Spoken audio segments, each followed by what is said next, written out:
So it's a red light for stop and a green light for go when it comes to food labelling from now on. When you pick up a supermarket sandwich, do you know what the red, orange and green labels actually mean? It used to be the case that different companies used different labelling. It's just hideously complex, trying to read in the tiny little lettering how much fat there was in a tuna sandwich. Today, the government has announced the introduction of this new system, front-of-label packaging and labelling. However, it's voluntary, so not all products are going to use it. David Howlett is a branding researcher at MMR, a Wallingford-based research company working with major food brands. Hello, David. Good afternoon, David. So it's red if the food is bad for you, and green if it's all right, if you can go ahead and eat it. Is this going to work, do you think? Well, I think the point is, as you've alluded to there, it can be oversimplified. I mean, having a red label doesn't mean that people are saying don't eat it.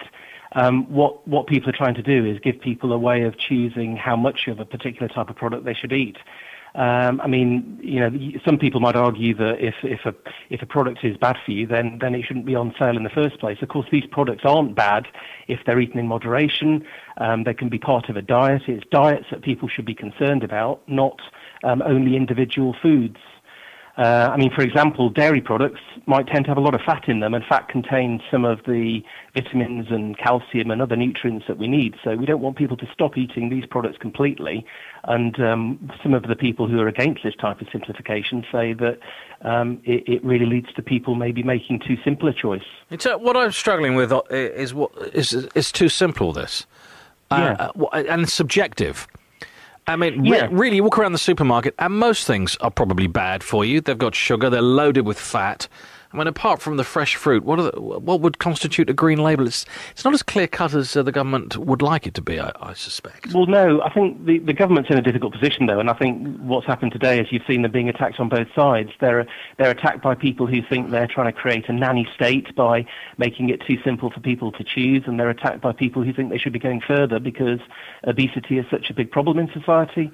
I think they've gone down a sort of a middle road here, and they've tried to encourage people to use a voluntary code and tried to encourage manufacturers to use the same calculation basis so that people can make an informed choice when they're in the supermarket. But the voluntary thing is ridiculous, isn't it? If you, for example, are selling ice cream loaded with sugar and fat, which should have a red thing on it, a red sticker presumably, or whatever it is, you're not going to do that, are you? Because it says don't buy. That's effectively saying to the consumer, you might not want to buy this. Well, yeah, I suppose you're right. I mean, from what I understand today, approximately 60% of the products that we're going to be buying in the supermarket are going to comply with the code, and 40% aren't. Yeah.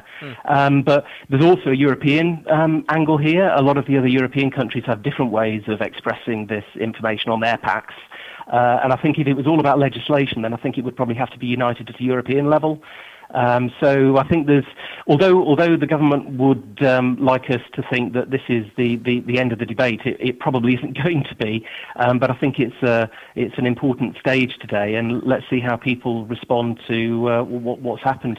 And I wonder who's going to be in charge of deciding on the red and the green. Well, there are going to be calculations which are going to be shared with the manufacturers, and they'll need to comply with those calculations. But I mean, one of the points that I've been looking at today is the complexity on the label to do with the fact that some of the calculations are based on the portion size, which is up to the manufacturer to decide, and some of the calculations are based on 100 grams of that particular foodstuff. So immediately, you know, there's an issue there whether the public actually get the difference between what's a portion size, and a portion size is different between a biscuit and a portion of cereal, etc., in terms of its grammage, and the 100-gram basis, which is the basis of some other calculations. So it really is quite a complex area. Yeah, just a bit. Thank you very much, David. David Howlett, branding researcher at MMR, Wallingford-based research company. They work with major food brands.